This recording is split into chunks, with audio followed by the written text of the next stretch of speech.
Hey guys, Darren Asbury here with Revital Outdoors, bringing you another exciting podcast. Tonight, we're going to the great state of Oklahoma, where I was born, bred, and raised. I'm very, very excited to get over to Oklahoma and start talking to some Okie Division anglers.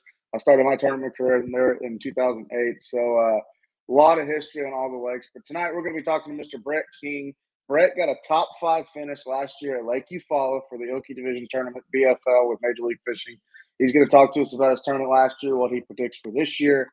So a lot of great content coming your way. Before we get started, as always, make sure you subscribe to our YouTube channel. That way you get notified when all of our content is dropping. Also, check us out on Facebook and Instagram. That's going to be Revital Outdoors. And if you've never heard of Revital Outdoors, we are a premium CBD company for outdoor enthusiasts. We've got a full lineup of premium CBD products. They're all THC-free, made right here in America, and great for all the hunting and fishing outdoor enthusiasts like ourselves. So go check them out. Also, if you're interested in pro staff opportunities, that information is on our website. So without further ado, let's just go ahead and get right into it. Let's talk about Lake Eufaula with Mr. Brett King. How you doing today, bud? Good, you? I'm doing great. Well, I appreciate you taking time to come on the podcast. Really great to talk to a fellow Oklahoma angler. So, Brett, let's just get into it. Very solid finish last year in Lake Eufaula. Lake Eufaula is one of the bigger bodies of water in the state of Oklahoma. Sometimes it can be really difficult to fish, and sometimes it can fish really, really small. But, man, tell us about your tournament last year and what, clicks for you for Lake Eufaula in Oklahoma. Last year, the lake was still pretty high in May. It was more of a post-spawn bite for me. The fish was garden fry back, and water was in the bushes. I was covering just buckbrush points and willows, catching fry garters, and on the double Colorado spinnerbait. Caught a lot of keepers that day, 20, 30 keepers. Got lucky and caught one big one on the end of a dock, 6-pounder. But that's pretty much it. And caught some fish. Eufaula starting to get the water willow grass back in it some. Oh, really? Yeah, and the fish really like it.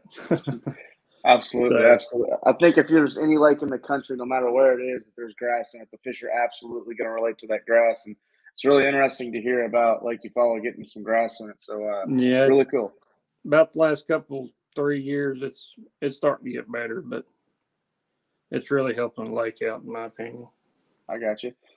So throwing a spinnerbait in Lake Eufaula, that's a very top technique. Tell us, you said you caught that big one off a dock. Was there anything, was it the area that you were in, or were you relating to anything specific in the lake, or just going off some history?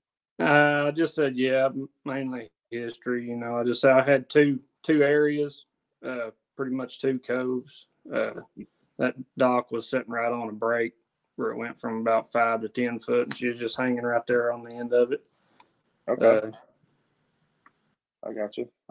So, how many keepers did you catch last year? 20 at least. Really? Okay. Yeah, it's probably one of the best days I've had out there on Eufaula, probably, keeper-wise. Right. So, okay. What's your history on Lake Eufaula? I mean, I know I looked up your profile on Major League Fishing. You've done pretty well there. So, I mean, you just fish it a lot, or just it's kind of. I only live about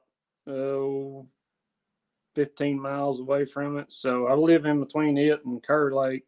I kind of learned how to tournament fish on Eufaula, but I spend more time on Kerr. But like I said, that's where I kind of learned how to tournament fish is on Eufaula. Just ever since I was 16, I've had a boat, and I fished as much as I could back in. Now Absolutely. I got to work 5 days a week. So I got you. The area that you were targeting in Eufaula, did it have a little bit? Was it really, really stained, or was it a little bit off color? I know there's different parts of the lake that get dirtier than others. Were you able to find a little cleaner water? Or? No. Last year pretty much the whole lake was stained up. I was from Standing Rock to the dam. The only part of the lake that was clear that time last year was Porm and Longtown. you know, the main part there was all pretty stained up, so that's where I stayed at. Okay. It was, okay. I mean, it was stained enough you could throw an orange kicker on your spinnerbait. I was throwing a gold and silver and a orange and gold Colorado. Giving away a little juice there on Oklahoma. I like it. Besides the spinnerbait, what other rods did you have on the deck last year? What other rods would you target this year on Lake Eufaula to be successful? Well, this year being a little bit earlier than last year, you know, the fish are going to be kind of more pre-spawn, you know. But for me, I'm still going to be throwing that spinnerbait. The guys are still going to catch them in that Longtown, Porm area on Alabama rigs, jerkbaits, jigs, but I'm going to hunt a little bit dirtier water. Suits my style better. I got you. You know, growing up in Oklahoma, fishing a lot of tournaments on Lake Eufaula, it's always seemed to be like every tournament that we fished there, no matter what time of year, there was always guys standing in the check line that had just lived and died by that Longtown area. But I've never heard of, and I'm not saying this hasn't happened since I moved away from there, I've never heard of a guy winning in Longtown, but you can go catch some fish there for sure. You can definitely put yourself in check range. I did meet a co-angler there in 2010 who was fishing with a boater in Longtown and won the tournament, and he was throwing a big Shadowlicious swim bait. So kind of like a spinnerbait with a little bit different of a profile, but really resembles that shad that live in the big gizzard shad that live in Eufaula. So, well, you know, you talked to us about last year and had a great tournament, you know, going down the bank, fishing a little dirtier water with that spinnerbait. What do you predict for this year? I know you just mentioned pre-spawn. So are you doing the same sort of things, you know, throwing that spinnerbait, or are you going a little bit deeper with the crankbait, or? Yeah, I mean, I'm going to try to push that spinnerbait bite. The lake's a foot below normal now, so a lot of them places are, you know, don't have any water on them right now. So, I mean, we'll look for areas outside of those, you know, that I was fishing last year. You know, channel swings, lay downs, that's that sort of thing. Okay, I got you. So, well, Brent, really appreciate you taking time to come on with us. Before we let you go, a couple last questions. What are you looking forward to this year? Are you just trying to fish to get back to that regional, or do you have any goals? I mean, you had a very successful 2021 tournament career. Are you just trying to follow that up this year, or are you just going fishing and having fun with it? Nah, yeah, I'm trying. Like I said, I'm probably not going to fish all the Okie BFLs. I'm just kind of jackpotting the ones that's close to home, and then I'm spending all my time on the Okie BFL trying to get to that Grand Regional. Yeah, BFL Regional this year on Grand Lake. Yeah, absolutely. Okay.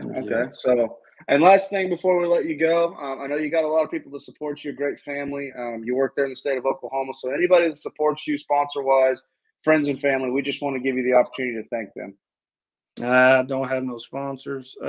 Just like to thank my family and my wife for, you know, letting me fish every weekend. I got you. It's a pretty fun habit, and it's hard to put down sometimes. So, yes, it is. So, and then have you ever noodled in Lake Eufaula? I know it's a big noodling lake. No, if it won't bite a hook, I don't want him. Yeah, I did that crazy stuff in high school. It was fun until a friend of mine grabbed a beaver one day, and that was the end of that was my official retirement from noodling. But I had to ask because that's what crazy people from Oklahoma do. So, I'll go and hold the boat. That's about it. Yeah, I hear you. So, all right, Brett. Well, I appreciate you taking time today to come on to our podcast for Revital Outdoors. We really appreciated having you.